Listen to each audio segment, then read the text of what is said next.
Pertama-tama siapkan air hangat, masukkan gula pasir, aduk hingga gula larut.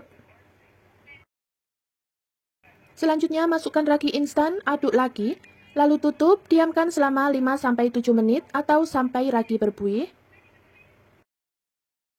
Jika setelah didiamkan ragi mengeluarkan buih seperti ini, itu tandanya ragi masih aktif dan bisa kita gunakan.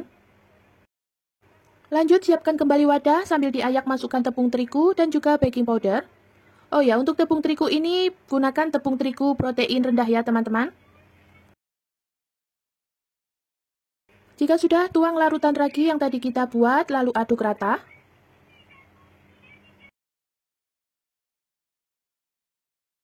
Agar semua bahan cepat tercampur, aku lanjut ulen pakai tangan.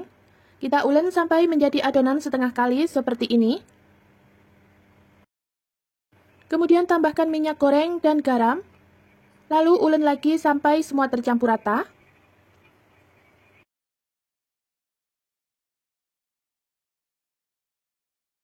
Jika dirasa minyaknya sudah tercampur rata, pindahkan adonan ke alas kerja. Tapi sebelumnya taburi tepung tipis-tipis agar adonan tidak terlalu lengket. Karena aku bikin bakpao pandan, jadi di tahap ini aku tambahkan pasta pandan secukupnya. Kemudian ulen kembali sampai pasta pandan tercampur rata dan adonan menjadi lebih kalis. Agar lebih cepat tercampur dan kalis, untuk cara mengulunnya bisa dilihat seperti yang ada di video ya teman-teman, seperti kita mencuci baju. Jika sudah, lalu kita bulatkan adonan, kemudian bagi menjadi 8 bagian atau sesuaikan saja dengan selera masing-masing.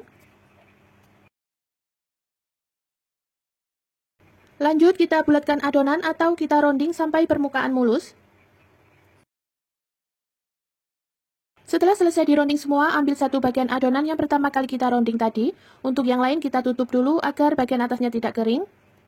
Selanjutnya pipihkan adonan, untuk bagian tengah kita buat agak tinggi ya teman-teman, lalu beri isian sesuai selera. Kemudian rapatkan kembali dengan cara dicupit-cupit, pastikan rapat agar saat dikukus isian bakpaonya tidak bocor. Lakukan lagi hal yang sama sesuai dengan urutan yang kita rounding tadi.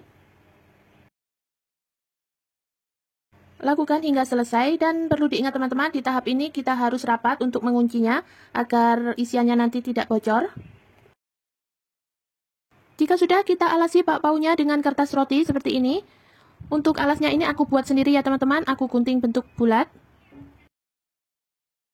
Lanjut kita tutup dan kita istirahatkan selama 15 menit.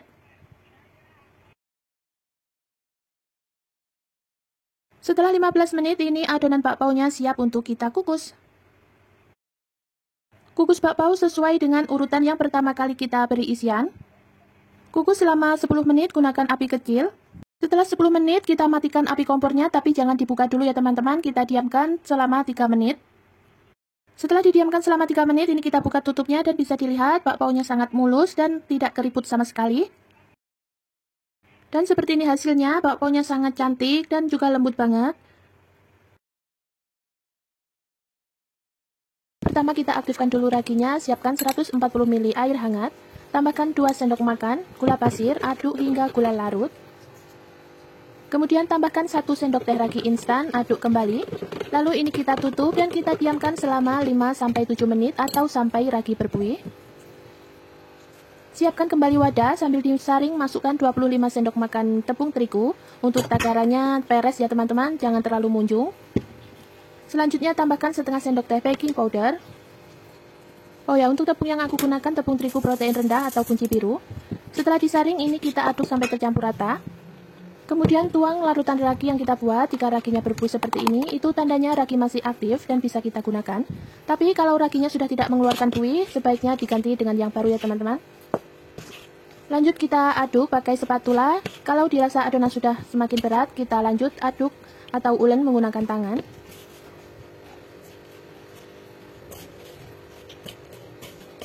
Jika adonan sudah setengah kali seperti ini, tambahkan setengah sendok teh garam dan 2 sendok makan minyak goreng. Lalu ulen kembali sampai minyak goreng tercampur.